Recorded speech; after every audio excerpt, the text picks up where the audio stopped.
Hey guys, welcome to another episode of Taking It Too Seriously. I'm Awa. And I'm Amira. And in this episode, we're going to talk about all things Pride and Prejudice. Yep. Following the Bennet sisters, literally the other Bennet sister. So we both watched it recently, loved it, and it did, get us thinking about Pride and Prejudice, the whole Pride and Prejudice world, the franchise, the variations, the adaptations, and we thought we'd do a little bit of a comparison. So we were going to start off with the adaptations, so the ones that sort of try and follow the storyline of the OG Pride and Prejudice book. So it was going to be the 1995 BBC adaptation, the 2004 Pride and Prejudice, and the 2005 Keira Knightley. 2005, Keira Knightley and Matthew McFadden adaptation. Yeah. So I guess kind of one thing we talked about is like trying to decide what your favorite is, and what we thought we'd start off with instead is what do we feel like is actually the truest adaptation from the source material. Like we both have read Pride and Prejudice, the book, like multiple times. I read it a lot, particularly like when I was at school, and like kind of read all of Jane Austen's work when I was younger. So like we're really familiar with the source material. And sometimes, and we'll get into this a bit later, just because something is true to the source material doesn't mean like it's necessarily the favorite way that it was done, or your particular favorite. But yeah, I'd say the two, obviously Pride and Prejudice, eternal fans right here.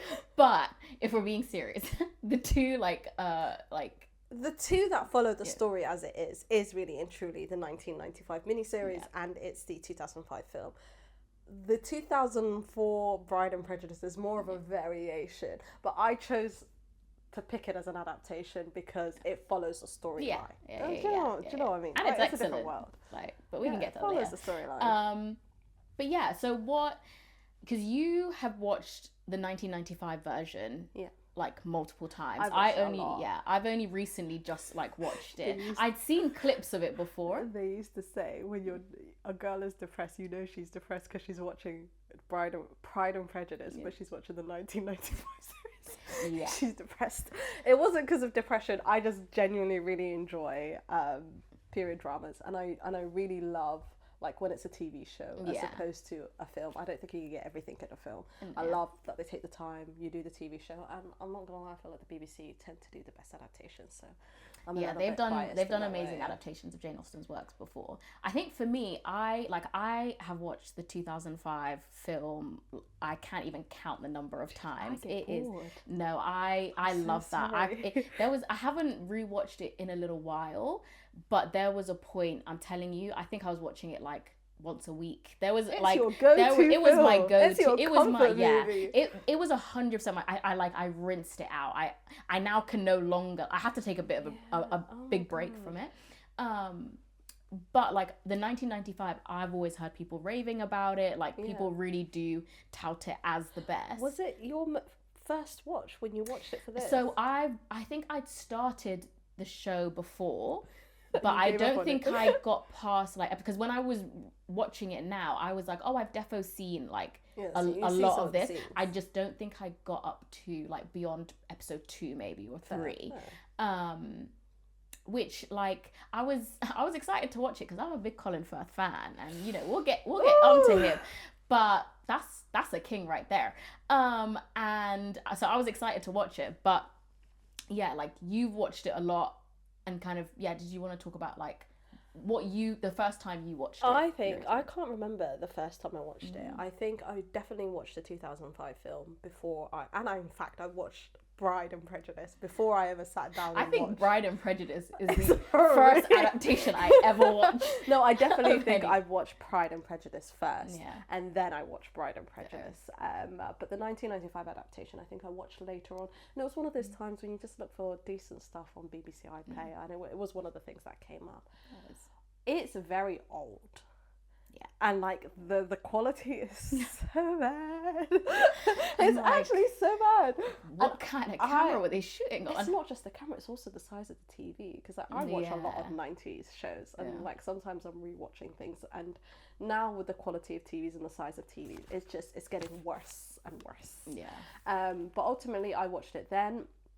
I always stand by. I love the Elizabeth, how she's portrayed in the 1995 TV series. I think outright she is the best Elizabeth in terms of not just the way that she looks, because you know Elizabeth is very much described as not as pretty as Jane, but ultimately it's her countenance, like so the way she moves, the way she expresses herself, that is what makes her attractive. And I really liked how, I don't even know the actress's name, but I really liked how she portrayed her. And I stand by, and I would die on that hill, she is the best Elizabeth. That's what I remember. I remember not liking Colin Firth's Darcy, because I've watched 2005 film before. Shocking. I watched everyone is obsessed with Colin Firth's Darcy. Look, I would say he's more book accurate in the sense that Darcy very much reads as not just prideful and very like up himself, but he is a little bit autistic, and I think he does that very well. He's a lot more awkward 100%. He's Matthew so McFadden's awkward. Matthew Darcy. McFadden has a level of suaveness to him, because I would say there's the scene in the 2005 film, you know, when they get up and they're doing that weird loop around him whilst he's writing that letter to his sister, and that is such a strange sequence, and I don't understand. And I remember the first few times I watched it thinking, what is going on? Like I just used to I was like, I don't understand, like, is he hallucinating? Am I hallucinating? So in the books it's supposed to be, obviously Caroline Bingley is trying to get Darcy to look at her. She's doing that whole walk around the room while Elizabeth reads, and Darcy only looks up when Elizabeth starts walking around.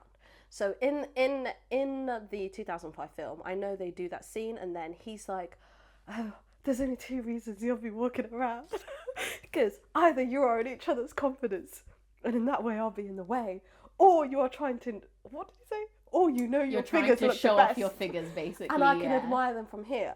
OG Darcy could not do that. He doesn't. He doesn't have. What's the word? He doesn't have the smoothness to pull something like that off. Not that Matthew McFadden pulled it off, because it felt quite cringe. But it is in the. It's in it, but the way he does it was not how. Yeah, it's Matthew more McFadden, flirtatious. Exactly. In the way that Matthew McFadden does it, whereas in Colin Firth's one, it's like just an observation. Yeah, it's an observation. It's like he's observing kind of the behavior of young women. Exactly. So that's why when I saw Colin Firth's adaptation portrayal of Darcy, I didn't like it, because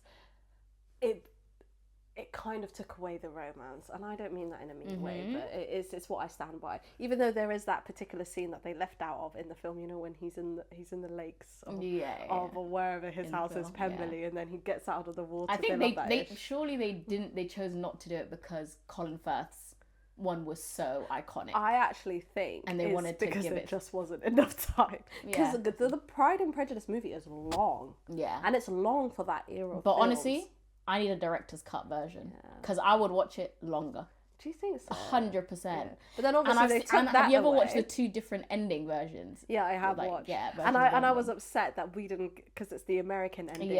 And I was like, we didn't get that. I was like, I want to see that. I want the romance. Yeah, I want to see what happens later, but it's always the case. They get married and you don't really hear much afterwards, because you know it is what it is.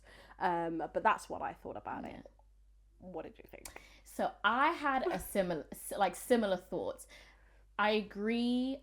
I do. People shit on Keira Knightley's performance in 2000 as Elizabeth in 2005. I enjoy it. I enjoy it.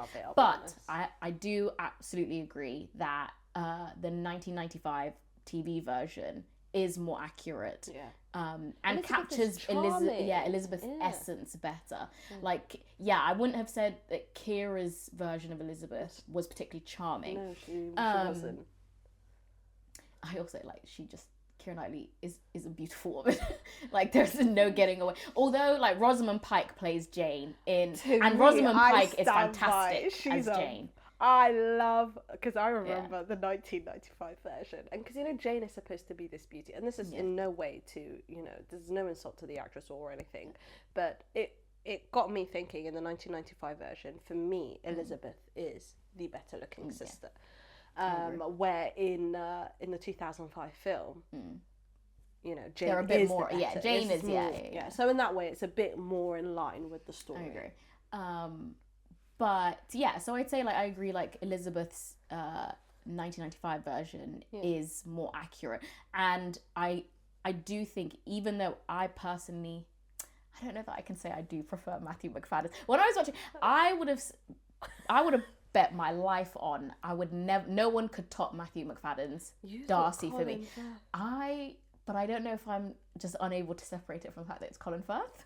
Do you know one thing he did well that I think Matthew McFadden couldn't pull off? It was the stairs. Yeah. Lord. From the first I don't know. Matthew McFadden's was...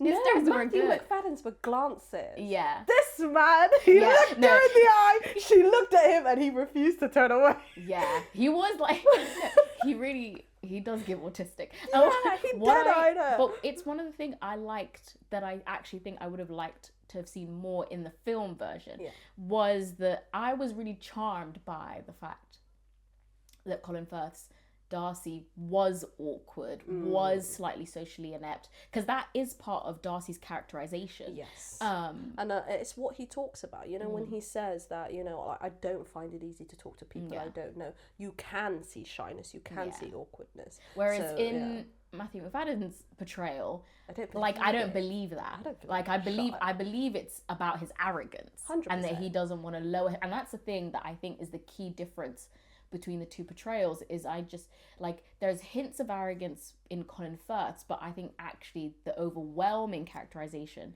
is that awkwardness and that social ineptness. Ineptitude. Ineptness doesn't feel like either is fine. Whereas I think in Matthew McFadden's portrayal, he's so much more arrogant. Oh, okay. Now this moves us towards Pride and Prejudice. Yeah. So my big thing about Pride and Prejudice is there isn't that particular scene where Darcy slights Lolita in this, because let's be honest. This is 2004. Aishwarya Rai was voted the most beautiful woman in 2003. You could not convince anyone that she, you looked at her and said, she's not handsome enough to tempt me. That is a lie, and you are lying to yourself. And then the way he is obsessed with her from first glance. So I feel like in that adaptation, it's switched, because in the 1995 and the 2005 film, it's very much that Darcy has pride and Elizabeth is prejudiced. Yeah. Where in this one, it's Lolita who has a pride and it is Darcy who is a prejudice. Yeah. And I do think a lot of that stems from the fact that you cannot say Aishwarya Rai is not handsome enough to tempt me. That's it would have been a lie. I'd have been watching it and been like, turn it off. Why are you lying to us? Is he blind? It's almost one of the most beautiful women that's ever existed.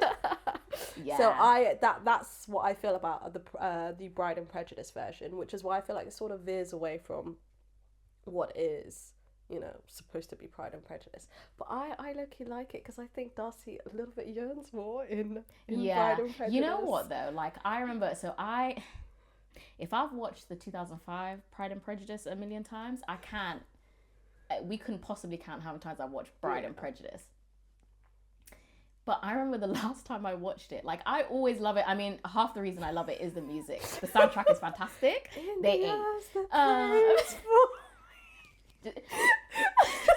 Ashanti just popping up out of nowhere.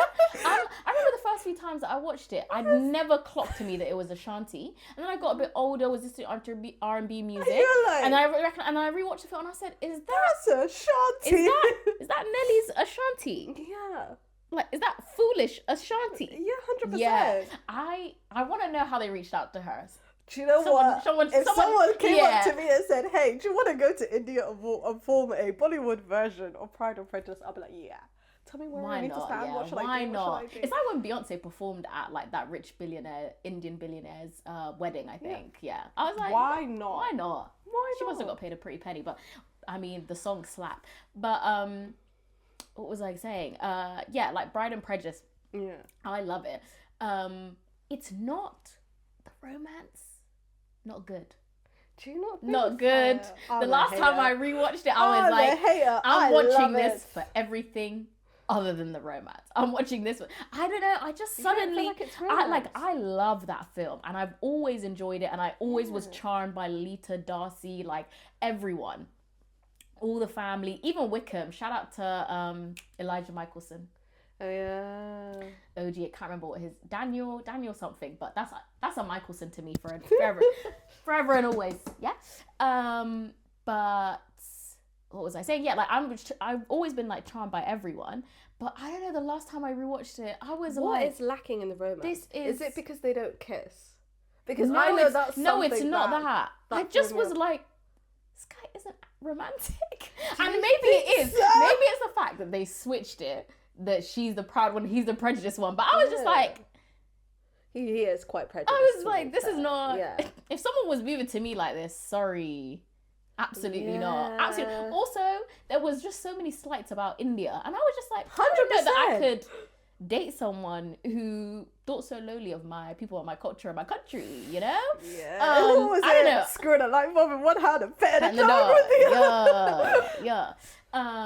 But I don't know. So I don't know. Maybe I'm gonna watch it again. So I love it. yeah. I disagree with you in that I do find that it is more romantic. I don't know if it's because it's set more in modern times and I could relate to it a bit more. But I don't know. I found it romantic in a way because I felt the yearn. I feel like I preferred the romance between what were the siblings' names? They changed Jane and Bingley. Balraj. Balraj and Jaya. Jaya. There we go.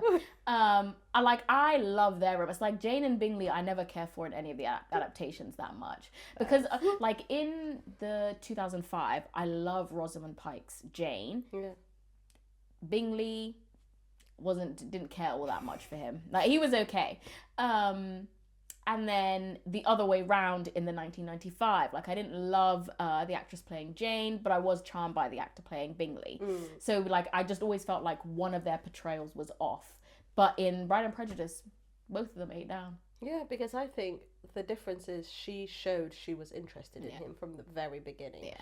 And the only thing that caused that rift between them is that it was a little bit obvious that the mum wanted Balraj because he was successful and he had money. And that was what caused the ick. Whereas opposed to in all the other variations or all the other adaptations, it doesn't feel like Jane gave enough. So I see what you mean. Yeah. They felt romantic because Jaya showed interest right from the beginning. And they were being very romantic. Well, that's not a correct word. But they were being very romantic with one another. Yeah. So I get it. Yeah. Whereas I think for me, I agree with you that the 1995 show was less romantic than the 2005 film. Yeah. I don't know that it's necessary. I don't know if it was the writing or if it was. I don't think, because I think when you were talking before, you laid it a little bit more at Colin Firth's portrayal of Darcy and him feeling less romantic. But I just think it's a two-way street, and the two characters playing Darcy and Elizabeth just lacked chemistry for me. Where Keira Knightley and Matthew McFadden, if they had nothing else, they had chemistry. No, but do you know what it was? It was that addition of the scene in the rain. I don't think you would have in the gazebo. Yeah, in the gazebo. That's what. No, but I don't know. There's I don't know. I felt more. I know what you mean, that like Colin Firth was staring more and like you catch him and you can kind of see. I do think like you see Colin Firth's Darcy admire Elizabeth more more overtly. But I don't know, there's just something. I hear what you say about there isn't chemistry. There's a certain riz that Matthew McFadden's Darcy has that Colin Firth didn't. Do you know what's funny? Yeah. those two actors also played in The King's Speech as the king, and she Matthew was his wife. McFadden was. Not Matthew McFadden, Colin Firth, and the actress that played, I really should get to know her name, the actress that played the 1995 Elizabeth, played husband and wife in The King's Speech. Did they? Yeah, I him thought being King Helen George. Bonham Carter played. It was this lady, I'm pretty sure it was her. We're gonna have to fact check that We because will fact check it. she, And I think Helen I'm Bonham right. Carter could have been the mother. No, I do think Helen Bonham Carter played the wife. I think it was her. I could also be We'll exceedingly discuss. wrong. Turns out I was right. It was Colin Firth and Helena Bonham Carter. And the actress that I kept forgetting was Jennifer Ely. She was the actress for the 1995 Pride and Prejudice. And no, she did not act in The King's Speech with Colin Firth. That's my bad. Because I'm not going to lie, some people look too similar to me. This is like that bit in Abbott Elementary where Barbara just confuses black people for white people all the time. You know who's the two actors? The guy who played P.S. I Love You, the main character. P.S. I Love You, Gerard Butler. Yes. Yeah. And the guy who played Gladiator. Russell Crowe, I knew you were going to say it. Those two people, I kid you not, for the longest There's like time, 10 years could not between them. convince me they were not the same person. You know what? I'll give you the fact that Gerard Butler was in 300. So at least like he was in 300. Yeah. Russell Crowe was even now, Gladiator. You can no, should I tell you what's so funny about that particular? I remember I was at work and I must have said, "Oh, I love Russell Crowe. Like he's so versatile." Said no one ever. No, I said no he's one so ever. versatile. You know, he was great. He was great in The Gladiator and in P.S. I Love You. And the way my colleagues looked at me like, in my head, you genuinely could not convince me they were the I same need person. you to watch Abbott Elementary because you are Barbara and Barbara is you. No, it's in my defense. Like, obviously, I'm at a period There's of no my life. defense. No, the defense is I'm watching The Gladiator and I'm watching P.S. I Love You around the same time. Yeah. So to me, they're happening at the same time, even though there's clearly many years between them. So to me, that is the same person. And genuinely, I haven't watched the Gladiator. In fact, I don't think I've watched you have anything to look at with Russell young Crowe Russell in it. Crowe Yeah. and Gerard Butler at the same age, and I genuinely kid you not, that is the same person. You know what That though? is the same I person. can't laugh at you because watching Pride and Prejudice, and we're gonna talk some more about some of the other adaptations a bit later. But the guy who plays Mr. Hurst Yes. in the 1995 Yeah. and the guy who played Mr. Hurst in The Other Bennet Sister, Are you sure they're not the same person? on my life I thought that was the same person. You're right. Like Kutub Jam, I thought it was the same person. They're not. I had to Google it because I was watching it. I was like, he looks familiar. Because it's not like I thought. Oh, maybe it's him in The Other Bennet Sisters a few years on. But I was like, it's not possible. Like, yeah, it's 1995 and there's 2026. I was like, is that 30 years? No, it's no, 20 years. Quick No, maths. it is. In fact, it's 30 years. It is 30 years. Okay, I was right. I was like 30 years. He looks the same. Like shout out to this. I was like, white people. That's rare.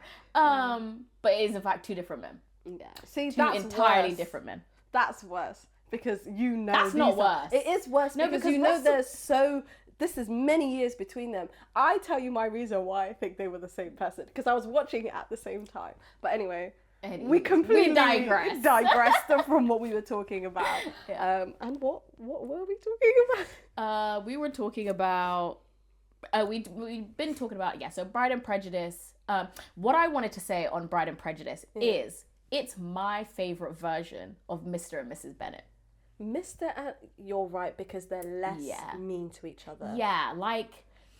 And the dad, Mr. Balraj, it's not Mr. Balraj. It's not Mr. Balraj. Lolita, what was she? Jaya, who? I don't remember their surname in the movie. Well, but Lolita and Jaya's dad, Their father was not the incompetent and lazy man Mr. Bennet was, because I think the biggest characterization of Mr. Bennet is, as much as he mocks his wife and all of this sort of stuff, he has failed in his duty as a dad.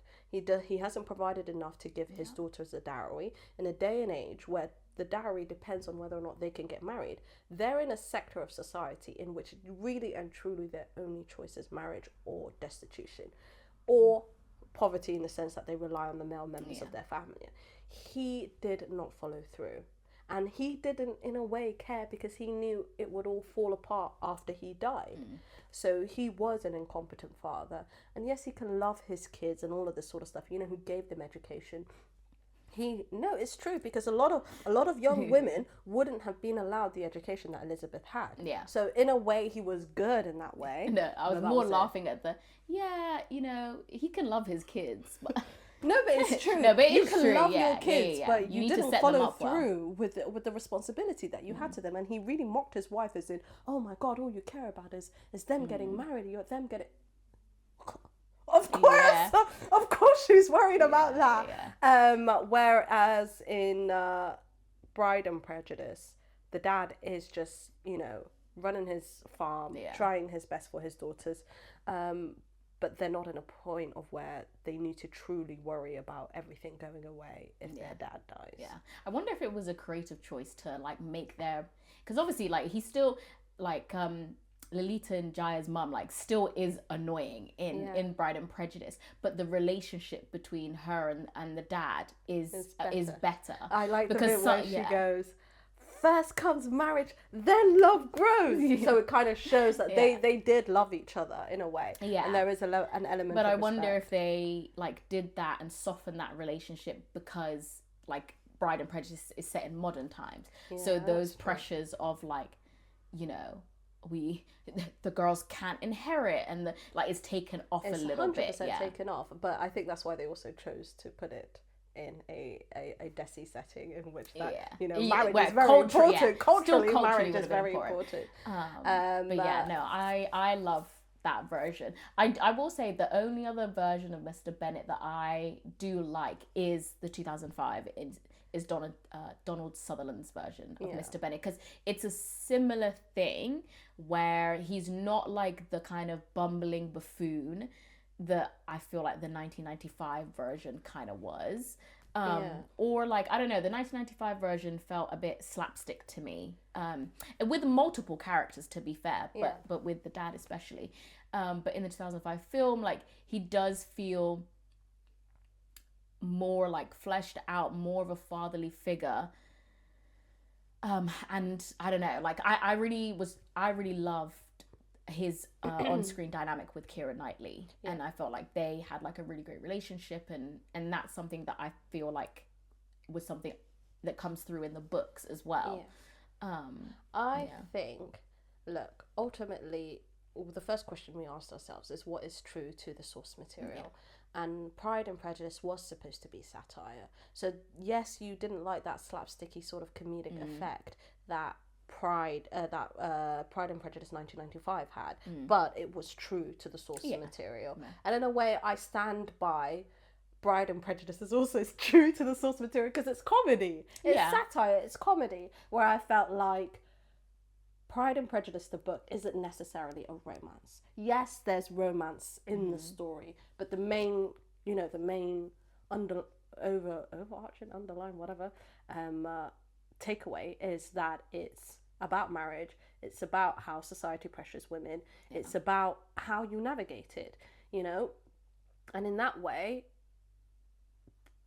Pride and Prejudice of 2005 doesn't fit in the mold because it's so much a romance. Like, this is a romance and there's stuff going on around it, where Pride and Prejudice is supposed to be, there's stuff going around it and then there's a little bit of romance. I think that's probably like what you were saying earlier, down to the limitations of film versus... 100%. No, but I also think it's the way people view what Pride and Prejudice is supposed to be. People really, really, truly see it as a romance. And like, Darcy is the ultimate book boyfriend, book husband. It is a romance, though. It's a love story. It isn't a romance. It's a love story. You can say it's a story about love and about life and about marriage. Is there a difference between a love story and a romance? Yes, there is, because of the way that you set things up. I hear it. I agree. I do think accuracy-wise, it is the 1995. Yeah. Me, it's less about the romance of it all, and I just think the actual characterizations of the individual characters, particularly Elizabeth and Darcy, because it is mainly about them, are the most accurate to the book. And even the other side characters. And yeah, agree, like the other side characters. And you're right, like the book is supposed to be a commentary on kind of society and kind of the farcical way that it still treats women. So that kind of satire, comedic element is true to the story. Yeah. It's personal taste.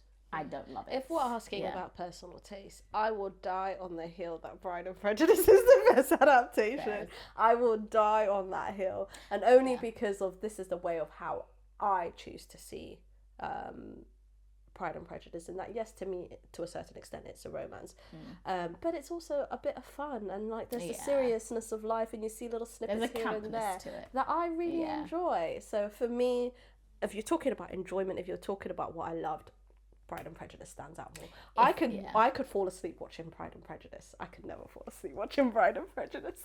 I love all three of them. I really do. But if you had to bury me with one, it is the 2005. Because ultimately, what I want to watch is a romance and the love story. Fair. That's what that's what I'm watching Pride and Prejudice for. Yeah. Personally. So, yeah. Matthew McFadden. McFadden, whatever it is. I call him Matthew McFadden. He did. And then That's him. Oh my god, yeah, it's his man. I was like, I swear I have a poster of the hand scene. Yeah. And that is another addition of the romance and the tension that they put in. No, I love the flourishes from the 2005. And the score, incredible. Incredible. That score is amazing. The Bride and Prejudice. Oh, the soundtrack is fantastic. That Bride and Prejudice sound. Yeah, but they're two very different offerings. I mean, I love musicals, so I love the Bride and Prejudice soundtrack.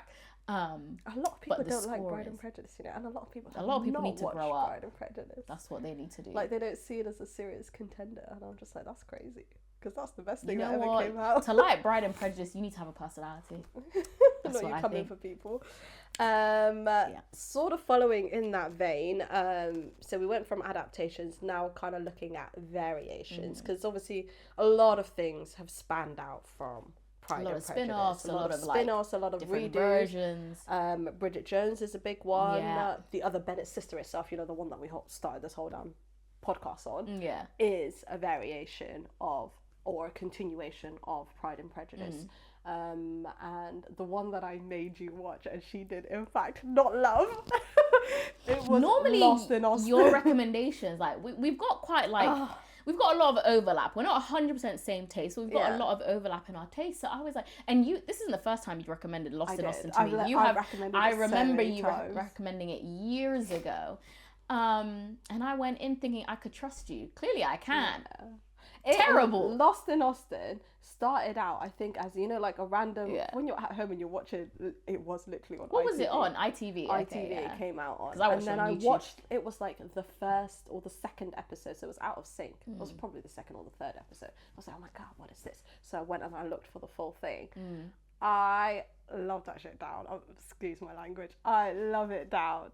It is such a weird concept. For those of you who don't know Lost in Austin, Austin is a 2008 variation that ITV came up. It's a 4-episode miniseries in which Amanda Price, who is obsessed with Pride and Prejudice, the books, and rereads it all the time, and she essentially lives in a flat in bloody Hammersmith, opens her bathroom, some random door in her bathroom, and it lets her into Netherfield. Then she meets Elizabeth, the character, and Elizabeth is like, hey, this is a real cool door, do you want to go through it? And I go through it, and then she enters the story. Although she doesn't actually, Elizabeth just goes it. If I was Amanda, I'd have been pissed at Elizabeth, respectfully. But and then essentially she enters Pride and Prejudice.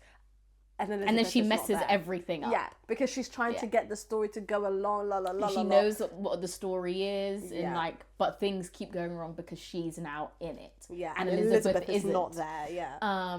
Yeah, I did not enjoy it. Okay, Like, what it did was you- so like, be painful to very, get very- through. be I think clear, there what is did you like? there's lots of things I didn't like about it. First of all, I just found everyone annoying.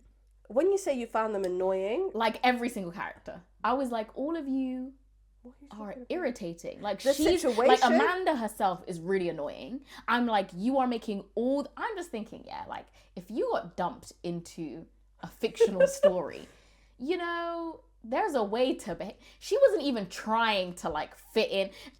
First of all, the whole first episode, she's wearing her regular clothes. Yeah, what does she call Why it? is Fox no hunting? one? Yeah, bro. I was like, now we both know That's a lie. they would have been calling her every kind of hoe. Yeah, and in fact, they did. They did, but not. They took their time getting to it. I was just like, guys, like, are we not even? I think one of the things is I really, not that like I watch a lot of fantasy, so it's not like I need my things to be realistic yet. Yeah. Like, it's got dragons and shit, but I need to feel like, I don't know. I just felt like the writing. I was like, there's no acknowledgement of like this woman out of time. There's no like she talks, but like she talks still, like, even though she tries to use sound a bit more formal, she really don't. It takes ages for her to like dress like them, and like she constantly is like referring to the book. It's like, oh, Elizabeth is supposed to end up with Darcy. There's even times where she says in the book or like in the novel. I'm like, babes. No, but is she saying it to people, or is this to her? No, she's saying it to the other people. I don't think this is the case. I watched it this week. Okay, fair. So she literally refers to it like, this is what should happen, or like, this is what she didn't specifically say like in the book or in the novel. Like, I don't think like more than twice. She does say, but, oh, I have a bit of like, oh, I'm a bit of a seer. I do remember that. And yeah, she knows what's going to like come. that would have gotten her killed. Yeah. What I mean, it's the 1800s. It's not the 1500s or the 1400s or whatever they were burning women as witches. I will say the realest thing was when in the last episode, when she comes back towards the end, yeah, and she's like to her friend, like, come in just for 10 minutes, and her friend is like, I'm black, I ain't going there. I said, yeah. Did you see the part where he got on the bus and he goes, 17? Yeah. I said, oh. Ooh. They were trying to be realistic. I can't even say hard ER. It was full on. It was the full word. Yeah.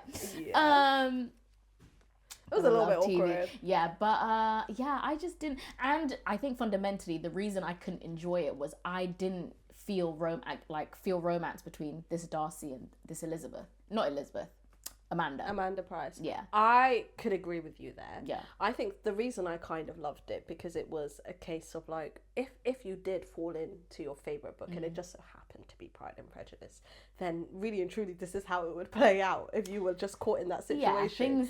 So I enjoyed that element of it, and I enjoyed it too. It was sad. Like, Jane is miserable. Everything's going wrong. Everything is going wrong because someone will I feel mess like up. it wasn't a romance. It wasn't really a comedy. I don't feel like it wasn't trying to took be a very note funny. on this. I think the thing that Lost in Austen has that kind of gets it in line with Pride and Prejudice is, look, Jane Austen focuses a lot on money and what money can bring you. Yeah. And in this version of Lost in Austen, she has that moment when they're trying to cuss her, and she goes, "Well, of course I wouldn't feel bad because I'm on 27,000 a year." She's on 27,000 a year in bloody 2008 London. Yeah, I was gonna say the economy has changed. The economy has changed at that point. So at that point is when Darcy starts taking her seriously as a serious contender for romance and whatnot. And I think that element, even Collins, Collins is interested because she's got 27k. And that element was, I think, quite true to the storyline, because I stand by the fact that if Darcy was not so rich, Elizabeth would not put up with him. I stand by that. I don't know. I stand by that. Because do you know what does she say? Because isn't that a big part of Elizabeth's whole character, is that she, I don't know, like is kind of above, because Elizabeth is a bit of a Jane Austen self-insert. I will give you, there is a very specific scene in the 1995 very adaptation, which we agree is the most book accurate, in which she says, if I could love a man who would take me for a mere £50 a year, I would be happy. But then she goes, but such a man couldn't be sensible, and I could never love a sensible man.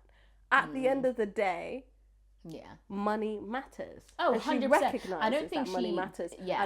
And love would never exceed money. I mean, I And guess we'll that's never why know. I Because stand Darcy by was stacking. Was stacked. And Yeah. I stand by that. She only started to take him seriously when she went to Rosings and she realised, damn. And not Rosings, Pemberley. Pemberley, yeah. And she was like, I could have been Can you mistress of blame this her? house. And which, Can you blame what? her? Absolutely. Yeah. If I was in her position, in fact, I would have folded earlier. Bruh, I would have started thinking about the layout, the wallpaper that I wanted. What? Yeah. I'd have been there immediately. Yeah, and like I think when like because in Jane Austen's life, she obviously she never got married, but there was a period where her dad died, and the person who was bringing in the income didn't have it. They were going through her brother's houses, and they were like poverty but not destitution, and she constantly thinks about if she had a man come in who had money, and in this case it's her brother who's like adopted by one of their rich relatives, he comes in, he swoops in and he saves them. Yeah. So this idea of a man's means saving you is, I think, a big part of the book, and I do the most stand important by theme it, in the book. and that's why I say in a way it kind of matches up, because he only starts taking her seriously when he realizes she is his equal in a way, and even though she's not, because 10,000 a year at that time was a millionaire status, which she is not. Yeah, no, I hear that. I just think, I don't know, I think it lacked so much romance, and it wasn't funny, and I wasn't connecting with any of the characters. So I just like overall was like, this is a good concept, but the execution to me was not great. I'll give you that one. I will give you that. What I will say on like different variations is, personally, my actual favorite Darcy is Colin Firth's Darcy, but in Bridget Jones's Diary. I knew you were gonna say that. Like I really think Colin Firth got casted and took the opportunity to improve on the original. Yes. Because his Darcy in Bridget Jones still has that awkwardness and social ineptitude. I need to stop saying ineptitude that his 1995 Darcy had. But he has more charisma. He's got like a bit of snark. He's got a bit like, that's my favorite Darcy. I hope you have all watched the complete Bridget Jones at this point, because I don't want to break anybody's heart. But that Bridget Jones's Baby, in my world, that's where the films ended. When Darcy... They sadly did not. When Darcy finally wins her over and they get married, I just think it's just so cute. Can I tell? So when I romantic. tell you, when I heard there was a new Bridget Jones coming out, you loved ecstatic. They told me Darcy is dead. Yeah, because that's how it goes. Should I also die? Yeah. No, but I think it sort of follows the vein of love. But I mean, I know, like it's love after the death of a spouse who you loved very much. Yeah, and I think from like what I heard was that the author, like Bridget Jones, it's not like necessarily based on her. It's like very loosely based on her life, and that she was a widow. Yeah, that's when it's the woman, right? Yeah, she was a widow, and kind of book 4 was the most like true to her own life. So like I get it, but I was just like, how come every film something bad is happening? Yeah, because that's life. I cried. I cried in the film. I cried every single time that Colin Firth appeared on screen. I cried. Yeah. I was just like, did you see like on Twitter or TikTok? I can't remember where, but like after the film came out, everyone was like, "Can we do a welfare check on Colin Firth? Can we just make sure he is actually still well and alive?" Love that man. If the race was to happen, Colin Firth is my get behind me. Oh wow! Get behind. That's my pick. Oh wow! That is crazy. But yeah, he's my favorite Darcy. So like, even though Bridget Jones's Diary isn't like really, I wouldn't say it's a Pride and Prejudice adaptation. It's very like Bridget is not Elizabeth Bennet. No, in any kind of way. Her parents are a bit Mr. Bennet, Mrs. Bennet, but it's really like Colin Firth as Darcy that is the hook to Pride and Prejudice. And so, but it was always kind of my favorite variation until the Other Bennet Sister. The Other Bennet Sister was You know what I liked about it is when you read Pride and Prejudice, and even when you watch the other variations of it, you don't get a lot from the other characters, because fair enough, you don't have a lot of screen time. You don't give you don't flesh out these characters too much. They're very basic, over the top. What I not over the top. I can't even think of the words right now, but whatever. They're very basic. Yeah. Underdeveloped. But when you watched the Bennet sisters, all those characters that weren't given the screen time to be more fleshed out were, and the larger characters, i.e. Elizabeth, Lydia, Darcy, I really think they're the background characters in this. And I really liked it. And there was a scene when her and Mr. Collins are talking. He's like, I'm searching for happiness. I can't believe they redeemed Collins. The other Bennet sister made me a Mr. Collins fan. Yeah, they really, really, truly I was redeemed like, him. Because he's misunderstood. And that's the thing, is actually it's just so interesting the way like changing a perspective can have you look at a character in a whole new 100%. Way. Because Mr. Collins' like actions are not actually changed. Different. Like he's it's not he's still like rude as hell when he comes in. But he comes across now more as in someone who's trying really hard to be liked. Yeah, but I think we only see that because this is in Mary's view. Yeah. And Mary sees that in him because she herself knows what it's like to be different to people and to be misunderstood and da-da-da-da-da. So it's just kind of like in the multi-universe of Pride and Prejudice, it's like actually like, because the other Pride and Prejudice are like really Elizabeth's point of view, right? 100%. So that's why she looks so unfavorably upon Mr. Collins. Yeah. But actually, like when I was watching the Other Bennet Sister, I was like, nah, like he is misunderstood. I was watching the Other Bennet Sisters and I got a negative reaction for Lizzie. I did. Lizzie and the rest of the sisters, I felt like they were not in the first half. In the first 100%. Those first 5 episodes, I was like, her family is horrific. Horrific. And who needs ops with a mother like that? Let me tell you. Mr. Hurst was redeemed. Yeah. I loved Mary's character. And you know what? You know what it is? Everyone that is like considered an annoying character or a kind of throwaway character is really given focus in the Other Bennet Sister, because even their mum is given like, and I liked that they didn't do a whole woe is me redemption arc for the mum, but definitely like fleshed her out. Like there were just so many characters, like the mum, even Charlotte Lucas, so many characters that do things or say things or behave in a certain way in Pride and Prejudice, but that isn't really like properly delved into. Do you know what that this gave a lot more consideration for? What it got me thinking is the Pride and Prejudice 1995 is 6 hours of TV. Yeah. This was 5 hours of TV, and you got way more character development in it on less screen time. But yeah, when I watched it, I was low-key rooting for Ryder because part of me wanted her to have that one-upmanship and beat her sisters out and get that guy that was better. But that's than the all whole thing, right? But that's not Mary. I'm glad she went for the one that she loved. No, sorry.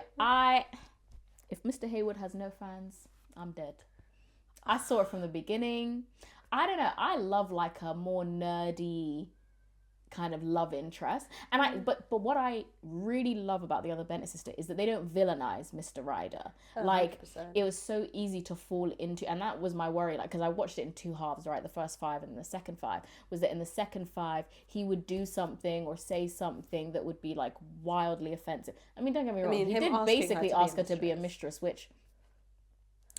I'm glad Mary throws took me that back to Bridgerton as a compliment, because I would also take that as a compliment. No, like, damn. I couldn't believe she was considering. I was like, she's considering it because she's for the first time viewing herself as this desirable character, and then she starts thinking, what do mistresses do? Like, how does one become a mistress? So I did like that element of it, and I liked that she didn't later on turn it into a whole I definitely think it's true to her characterization that she would actually like weigh something up and see the benefits, the pros and cons of both things. I just thought like, no, this is not the future Jane Austen had planned for you, or the future I want for you. But so aside from that, like otherwise, Mr. Rider, like just, you know, is a great character, and also you can definitely see how they could have a life together. 100%. That's what I love when there's like, if there's gonna be a love triangle, don't make it easy for us to pick. Exactly. Don't make it so that it's someone who's clearly the best choice you could ever pick. Yeah. And then this other awful, horrible someone that is clearly the second love interest. Exactly. And only there for plot. I did truly think also, he was funny. When he was on like, I can't remember if it was episode 5 or is this 6. The thunderstorms? When they're like climbing the hills, the mountain, whatever it is. And he's like, ahoy, and he like swims across to them, drags Hayward. I said, this man is chaotic. And Hayward is just so exasperated with him. Like, he is, get this man away from me. 100%, 100%. But I really loved The Other Bennet Sister. I did. It did. It gave something extra to the story. And like, one thing I've always like not hated, but it's something I didn't like, is that I never really saw life after with any of the Pride and Prejudice adaptations, whatever variations. And one good thing that Bridget Jones does, even with, you know, Darcy dying, and that's The Other Bennet Sister does, is it sort of finishes the story. It's a little bit of a continuation, and we see something other than them getting married. So for that reason, I really loved it. I thought it was fantastic, to be honest. I cried, I laughed, and I came away from that and thought that was a beautiful story. It was such good timing as well. Like, I just feel like after the disappointment of Bridgerton. I know, honestly. And also I just feel like a lot of like dark TV or dark films are out. Like, I feel like it's quite hard to find quite joyous things, and it's to 30 watch. Minutes, but it didn't feel like 30 minutes, but it's like 30 minutes. They could have made it 45. They could have made it an hour, and I would have watched it. Yeah, I'd have been seated. I would have watched it. Yeah. But I agree with you in that in this era of everything needs to be dark and it needs to have these underlying meanings and it was nice to watch something that was fun and frivolous, whilst at the same time having an underlying meaning that is very wholesome and, you know, made you feel quite good. I came away from that feeling good. I did, which you don't always get. What do you think about Netflix adapting Pride and Prejudice into a series? I was not aware this was a thing that was on the cards. When are we expecting this? I don't know. I don't think it's not this year. Are they going to give it the British? I think it's going to be a TV show. So actually, probably like should have triple checked all this information, but I'm 100% sure Netflix. I know Netflix have picked it up, and I'm pretty sure they're turning it into a TV show, not a film. But they're following the OG story. Yeah, like Pride and Prejudice. I don't know. Because I do think it suits the TV format. I 100% agree it suits the TV format. And there's the reason why I think 1995 does better than 2005. I just don't see a world in which they're going to do better than the 1995. So then I think to myself, if you're going to do it, do something like in the way that they switched up Bridgerton and like created its own TV world of it. I could probably sit down and enjoy it. But I think if I don't know if they're gonna change tonally. Yeah, I don't think they're gonna. I don't know. I'm not sure because I haven't watched it, but people panned Netflix's Persuasion. It was terrible. Yeah, I haven't watched that. I watched Emma, the Anna Taylor-Joy version on Netflix. I thought that was a Netflix film. It's not a Netflix film, but I didn't love that either. But Emma is my favorite Jane Austen. Like, it's my favorite Jane Austen novel. Yeah. It's my favorite, like, the BBC adaptation. And you haven't watched it, you should watch it. I have watched it. It's just Emma's not my favorite. I've watched every single adaptation that the BBC has done on any sort of period drama. I have watched. No, I'm obsessed with BBC adaptations version of Emma. I loved it. But I just don't think Emma's my favourite story. That's fair. Yeah. That's fair. I hear it. Yeah. But yeah, I'm excited to see what Netflix do. Yeah. Fingers crossed is good.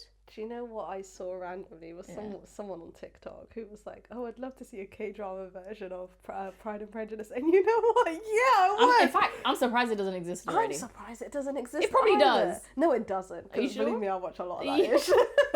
I would know if it existed if it does exist. Well, if anyone wants to make it, here's your audience. I would love it. I think because they they would be able to bring out that yearning and love. Yeah, K-dramas are good at that, for sure. So I enjoyed it. So overall, in conclusion, what would you say is the best character out of all, how do I say it? The best portrayal of the character in all of the versions? Because I have different in the Pride and Prejudice cinematic multiverse. Like, pick one from each, each character. I would say. So I'd say my favorite Darcy is Bridget Jones's Darcy. Yes. My favorite Elizabeth is 1995 Elizabeth. Okay. My favorite Bennet's, parents, Mr. and Mrs. Bennet, is Pride and Prejudice. Fair.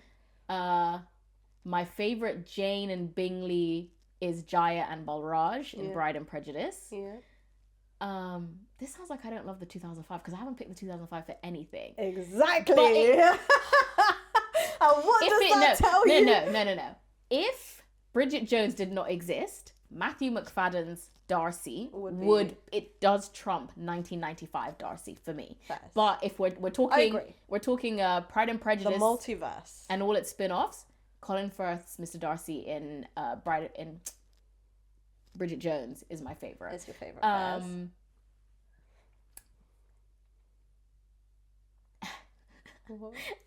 I'm still gonna say though that my favorite adaptation, and if I could only watch one, is the 2005. Wow, that's crazy. I don't know. There's just something I don't know. It's my favorite romance, and that's what I'm looking for. Fairs. I agree with you on my best Darcy.